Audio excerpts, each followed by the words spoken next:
Kembang Dandang Gulo memperingati 1 tahun wafatnya Monsinyur Julianus Sunarko SI.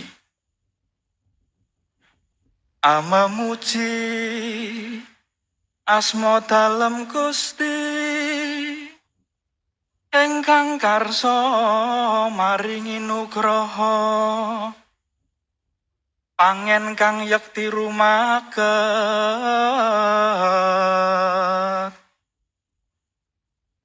Monsinyur Julianus pribadi kang prasaja jati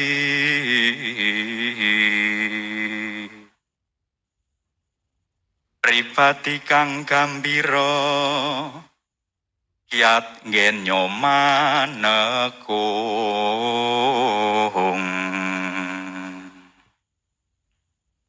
mugi apa Sunarko amanggihi swarga langgeng ing Gusti dados pandonga kita.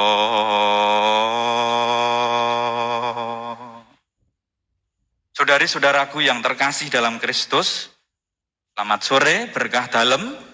Sore berkah dalem. Kita berterima kasih kepada Tuhan yang menganugerahkan Monsinyur Julianus Sunarko kepada gereja. Beliau adalah pribadi yang sederhana, hidup doanya kuat, istilah Jawanya gentur tapane, manter semedine. Beliau juga selalu ceria, humoris, rajin belusuan, positive thinking, pengampun, tidak pernah jaim, tidak punya musuh, tidak pernah merasa terancam, tidak takut apapun, bahkan beliau tidak takut akan kematian. Monsinyur Sunarko dengan enak dan lepas bebas bicara tentang kematian. Saudara-saudara, setelah saya renung-renungkan, kunci dari semuanya itu adalah sikapnya yang lepas bebas atau detachment. Beliau mempunyai sikap detachment yang luar biasa. Beliau lepas bebas dari keinginan tamak akan uang dan kenikmatan diri.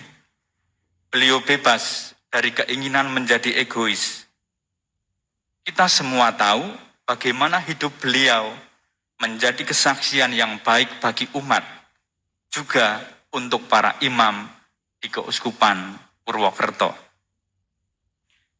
Saudari-saudaraku yang terkasih, walaupun sulit dijalankan, walaupun tidak mudah,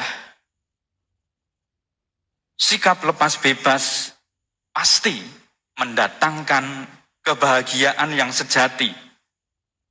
Dan kita semua pasti rindu untuk menjadi bahagia. Mengapa ada orang yang sedemikian lepas bebas? Atau mengapa orang bisa sedemikian unggul dalam detachment? Jawabannya, karena dia memiliki pandangan hidup yang tepat. Bagi orang yang berpandangan hidup tepat, kebahagiaan bukan pertama-tama diukur dari seberapa banyak yang dia punya.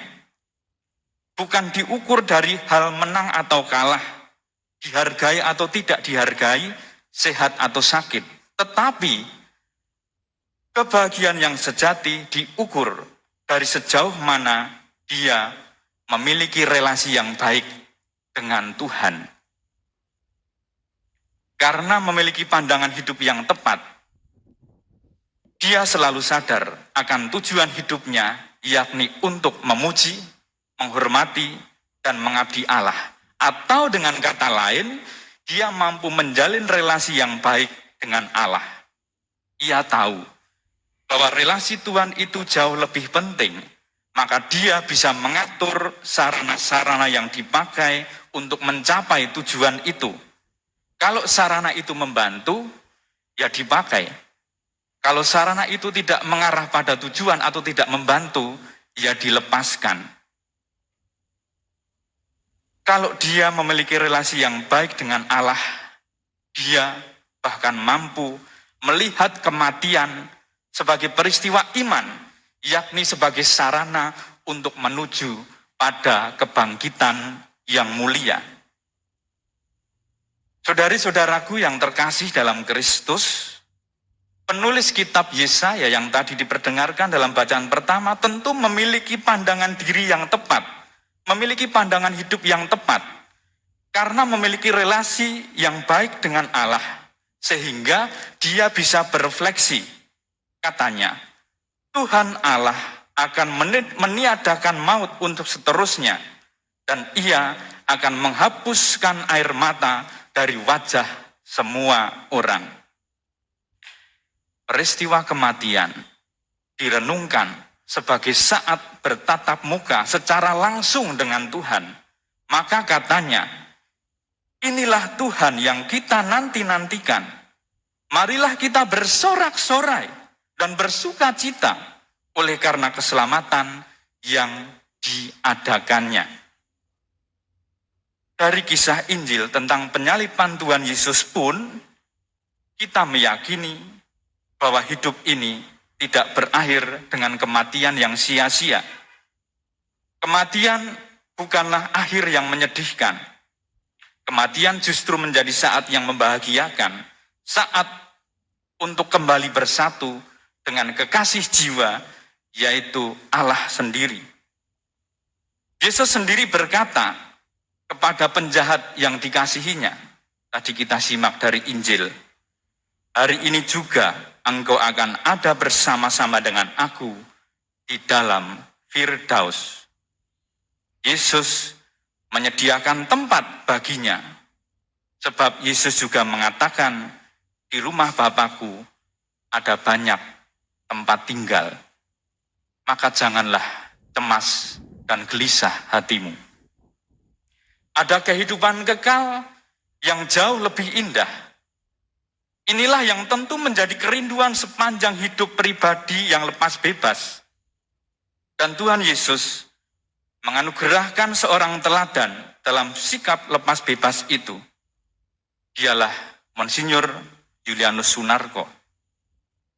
Monsinyur Sunarko, tentrem langgeng nggih, doakan kami agar kami semua tumbuh dalam iman sehingga semakin memiliki relasi yang baik dengan Allah.